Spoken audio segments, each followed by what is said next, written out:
LibreOffice Calc inserting charts in spreadsheets గురించి తెలియబర్చే spoken tutorial కు స్వాగతం. ఈ ట్యుటోరియల్ లో మనం నేర్చుకునేది చార్ట్ ను సృష్టించుట, ఎడిట్ మరియు ఫార్మాట్ చేయుట, చార్ట్ ను రీసైజ్ చేయుట మరియు కదుపుట. ఇక్కడ మనము operating system Ubuntu Linux version 1004 మరియు లిబ్రేఆఫీస్ సూట్ వర్షన్ 334 ను ఉపయోగిస్తున్నాము. లిబ్రేఆఫీస్ కాల్క్ లోని వివిధ రకాల వ్యూయింగ్ ఎంపికలతో మొదలు పెడదాం. పాఠకులకు సమాచారం అందించుటకు చార్టులు ఒక శక్తివంతమైన పద్ధతి. లిబ్రేఆఫీస్ కాల్క్ మీ డేటాను ఫార్మాట్ చేయుటకు వివిధ రకాల చార్ట్ ఫార్మాట్లను అందిస్తుంది. కాల్క్ ను వినియోగించి మీరు చాలా వరకు డేటాను అనుకూలీకరించవచ్చు. పర్సనల్ ఫైనాన్స్ ట్రాకర్ షీట్ ను తెరుద్దాం. షీట్ లో ఉన్న ప్రతి ఐటెమ్ కు సంబంధించిన స్పెంట్ మొత్తమును నింపుదాం. E3 తో సూచించబడిన సెల్ పై క్లిక్ చేసి మొత్తం 6500 ను టైప్ చేద్దాం. అలాగే కాలం దిగువగా వెళ్తూ E4, E5, E6 మరియు E7 లతో సూచించబడిన సెల్ లో 1000, 625, 310 మరియు 2700 అని టైప్ చేద్దాం. తర్వాత షీట్ లో ఉన్న ప్రతి ఐటెమ్ కు సంబంధించిన రిసీవ్డ్ మొత్తమును నింపుదాం. F3 తో సూచించబడిన సెల్ పై క్లిక్ చేసి మొత్తం 500 టైప్ చేద్దాం. అలాగే కాలం దిగువగా వెళ్తూ F4, F5, F6 మరియు F7 లతో సూచించబడిన సెల్స్ లో 200, 75, 10 మరియు 700 అని టైప్ చేద్దాం. ఇప్పుడు ఈ టేబుల్ కు చార్ట్ ను ఎలా తయారు చేయాలో చూద్దాం. చార్ట్ ను తయారు చేయడానికి ముందుగా చార్ట్ లో చూపాలనుకున్న డేటాను ఎంచుకోవాలి. SN సెల్ పై క్లిక్ చేసి మౌస్ బటన్ ను వదలకుండా 700 ఉన్న సెల్ చివర వరకు కర్సర్ ను లాగండి. మెను బార్ లోని ఇన్సర్ట్ ఎంపిక పై క్లిక్ చేసి చార్ట్ ఎంపిక పై క్లిక్ చేయాలి. డిఫాల్ట్ చార్ట్ వర్క్షీట్ లో ప్రవేశపెట్టబడడం గమనించండి. ఏకకాలమందు చార్ట్ విజార్డ్ డయలాగ్ బాక్స్ తెరుచుకుంటుంది. డిఫాల్ట్ చార్ట్ ఎంచుకోబడడం చార్ట్ విజార్డ్ లో కనిపిస్తుంది. చార్ట్ విజార్డ్ లోని మార్పులను బట్టి డిఫాల్ట్ చార్ట్ తాజా అవుతుంది. చార్ట్ విజార్డ్ డయలాగ్ బాక్స్ లో 3 ముఖ్య భాగాలు ఉన్నవి. చార్ట్ ను సెట్ చేయడానికి సంబంధించిన steps, choose a chart type మరియు ప్రతి చార్ట్ టైప్ కు సంబంధించిన ఎంపికలు. 3D లుక్ ఎంపికను తనిఖీ చేయడం ద్వారా చార్ట్ 3 డైమెన్షన్స్ లో కనిపిస్తుంది. ఈ ఎంపికలను ప్రయత్నిద్దాం. చూస్ ఎ చార్ట్ టైప్ ఫీల్డ్ లోని బార్ ఎంపిక పై క్లిక్ చేద్దాం. నమూనా చార్ట్ బార్ ఫార్మాట్ పట్టికలో డేటా ప్రాతినిధ్యాన్ని చూపడం గమనించండి. అదే విధంగా మీరు పై, ఏరియా, బబుల్ వంటి ఇతర ఎంపికలపై క్లిక్ చేయవచ్చు. మరియు చూస్ ఎ చార్ట్ టైప్ ఫీల్డ్ లోని అనేక ఎంపికలతో కావలసిన చార్ట్ రకమును పొందవచ్చు. స్టెప్స్ ఎంపికలతో డేటా రేంజ్ అనే మరొక ఎంపిక ఉంది. ఈ ఎంపికను ఉపయోగించి మీరు మాన్యువల్ గా మీ చార్ట్ లోని డేటా పరిధిని సవరించవచ్చు. డేటాను ప్లాట్ చేయుటకు డిఫాల్ట్ ఎంపిక డేటా సీరీస్ ఇన్ కాలమ్న్స్. ఇందుకు బదులుగా డేటా సీరీస్ ఇన్ రోస్ తో డేటాను ప్లాట్ చేసే విధానం మార్చవచ్చు. చార్ట్ శైలి కాలమ్ ను ఎంచుకుంటే ఇది ఉపయోగకరంగా ఉంటుంది. చివరిగా ఫస్ట్ రో యాజ్ లేబుల్ ను ఉపయోగించడానికి ఎంచుకోవచ్చు.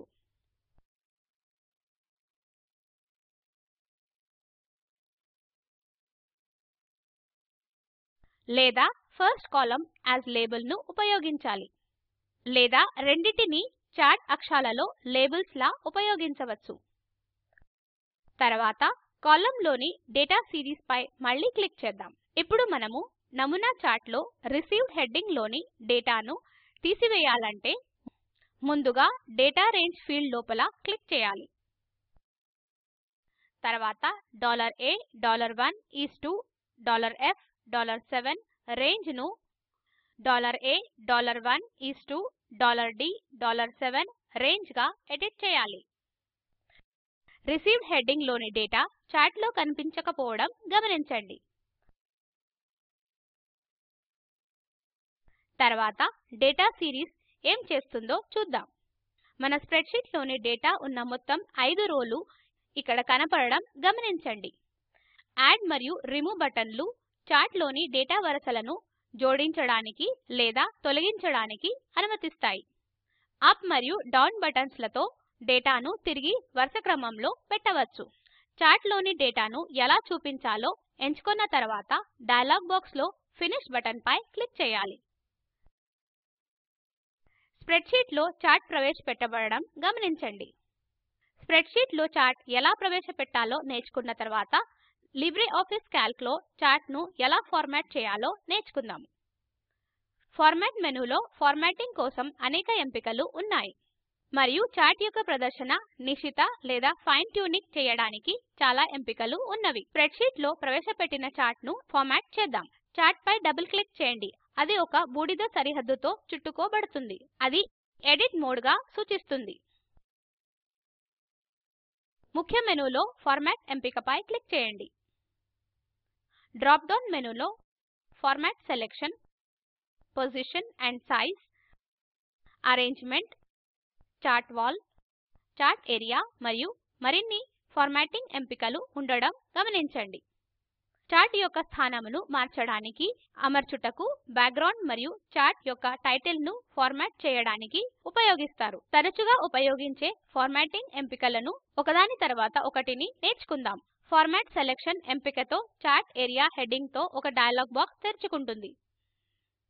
బోర్డర్స్, ఏరియా మరియు ట్రాన్స్పరెన్సీ అనే 3 ట్యాబ్లను గమనించండి. డిఫాల్ట్ గా బోర్డర్స్ ట్యాబ్ ఎంచుకోబడుతుంది. చార్ట్ యొక్క సరిహద్దు, శైలి మరియు రంగును మార్చుదాం. ఇందుకోసం స్టైల్ ఫీల్డ్ పై క్లిక్ చేసి కంటిన్యూయస్ ఎంచుకుందాం. తర్వాత అదే విధంగా కలర్ ఫీల్డ్ లో గ్రీన్ పై క్లిక్ చేద్దాం. ఓకే బటన్ పై క్లిక్ చేద్దాం. చార్ట్ యొక్క సరిహద్దు, శైలి మరియు రంగు మారడం గమనించండి. టైటిల్ ఎంపిక చార్ట్ టైటిల్ ను మరియు దాని అక్షాలను ఫార్మాట్ చేస్తుంది. యాక్సిస్ ఎంపిక చార్ట్ ను తయారు చేసే రేఖలను ఫార్మాట్ చేస్తుంది. అలాగే X మరియు Y అక్షాలపై కనిపించే టెక్స్ట్ యొక్క ఫాంట్ ను ఫార్మాట్ చేస్తుంది. తర్వాత వీటి గురించి తెలుసుకోవడానికి మీ సొంత ఎంపికలు అన్ని అన్వేషించండి. చార్ట్ ఏరియా యొక్క బ్యాక్గ్రౌండ్ ను మార్చడానికి కూడా కాల్క్ లో ఎంపిక ఉంది. చార్ట్ ఏరియా అనగా చార్ట్ గ్రాఫిక్ చుట్టూ ఉన్న మెయిన్ టైటిల్ మరియు కీలతో కలగలిసిన ప్రదేశము. చార్ట్ ఏరియాను ఫార్మాట్ చేయడానికి ఫార్మాట్ ఎంపికపై క్లిక్ చేసి చార్ట్ వాల్ ను ఎంచుకోండి. చార్ట్ వాల్ హెడ్డింగ్ తో ఒక డయలాగ్ బాక్స్ తెరుచుకుంటుంది. స్టైల్ ఫీల్డ్ లో కంటిన్యూస్ అని కనిపిస్తుంది ఎందుకంటే అదే మన చివరి ఎంపిక. కలర్ ఫీల్డ్ లో రెడ్ పై క్లిక్ చేయండి. పరిమాణం 0.20 సెంటీమీటర్ కు మారుతుంది. ఓకే బటన్ పై క్లిక్ చేద్దాం. చార్ట్ ఏరియా యొక్క శైలి మరియు రంగు మారడం గమనించండి. తర్వాత చార్ట్ లో ఎలిమెంట్స్ ను ఎలా రీసైజ్ చేయాలో మరియు ఎలా కదపాలో చూద్దాం. చార్ట్ ను రీసైజ్ చేయడానికి నమూనా చార్ట్ పై క్లిక్ చేయండి. చార్ట్ చుట్టూ గ్రీన్ హ్యాండిల్స్ రావడం చూడండి. చార్ట్ యొక్క పరిమాణం పెంచడానికి లేదా తగ్గించడానికి చార్ట్ యొక్క 4 కోణాల్లోని ఏదో ఒక మార్కర్ ను పట్టుకొని లాగాలి. చార్ట్ ను కదపడానికి ముందుగా చార్ట్ పై క్లిక్ చేయాలి. ఇప్పుడు చార్ట్ లో ఎక్కడైనా కర్సర్ ను ఉంచండి. కర్సర్ చేతిలా మారుతుంది. చార్ట్ ను క్లిక్ చేసి కావలసిన ప్రదేశానికి కదిపి మౌస్ బటన్ ను వదిలివేయండి. మీరు చార్ట్ ను కదిపారు. తర్వాత position and size dialog box ను ఉపయోగించి చార్ట్ ను ఎలా రీసైజ్ చేయాలో చూద్దాం. మళ్ళీ చార్ట్ పై క్లిక్ చేయండి. చార్ట్ పై రైట్ క్లిక్ చేసి కంటెంట్స్ మెనూలోని పొజిషన్ అండ్ సైజ్ ను ఎంచుకోండి. Position and size dialog box కనిపిస్తుంది. ఇక్కడ చార్ట్ యొక్క X మరియు Y స్థానములను మరియు చార్ట్ యొక్క విడ్త్ మరియు హైట్ ను సెట్ చేయడానికి వివిధ రంగములు ఉన్నవి. మన చార్ట్ లో X కోఆర్డినేట్ ను 1.00 మరియు y కోఆర్డినేట్ ను 0.83 కు సెట్ చేద్దాం. ఒక్ బటన్ పై క్లిక్ చేద్దాం. చార్ట్ ఏరియాలో చార్ట్ సెట్ చేసిన విలువలను బట్టి చార్ట్ తనంతట తానే పొజిషన్ అవుతుంది. ఇప్పుడు మనము స్పోకెన్ ట్యుటోరియల్ ముగింపుకు వచ్చాము. సంగ్రహంగా చెప్పాలంటే మనం నేర్చుకున్నది చార్ట్లను తయారు చేయుట, ఎడిట్ మరియు ఫార్మాట్ చేయుట, చార్ట్లను స్ప్రెడ్షీట్ లో రీసైజ్ చేయుట మరియు కదుపుట. సంగ్రహ పరీక్ష. practiceఒడిఎస్ స్ప్రెడ్షీట్ ను తెరవండి. డేటాను పై చార్ట్ గా ప్రవేశపెట్టండి. చార్ట్ ను రీసైజ్ చేసి షీట్ యొక్క కింది కుడి కొనకు కదపండి. ఈ క్రింది లింక్ వద్ద అందుబాటులో ఉన్న వీడియోను చూడండి. ఇది స్పోకెన్ ట్యుటోరియల్ యొక్క సారాంశమును ఇస్తుంది.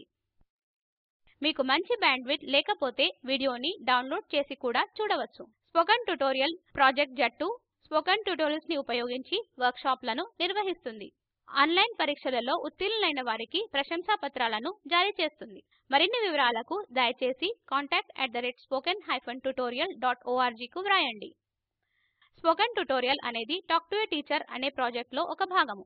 దీనికి ఐసీటీ ఎంహార్డీ భారత ప్రభుత్వం ద్వారా నేషనల్ మిషన్ అండ్ ఎడ్యుకేషన్ సహకారం అందిస్తుంది.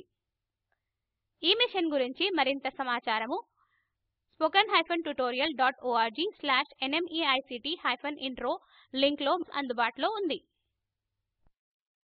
ఈ ట్యుటోరియల్ ని తెలుగులోకి అనువదించింది చైతన్య. నేను మాధురి మీ వద్ద సెలవు తీసుకుంటున్నాను. ధన్యవాదములు.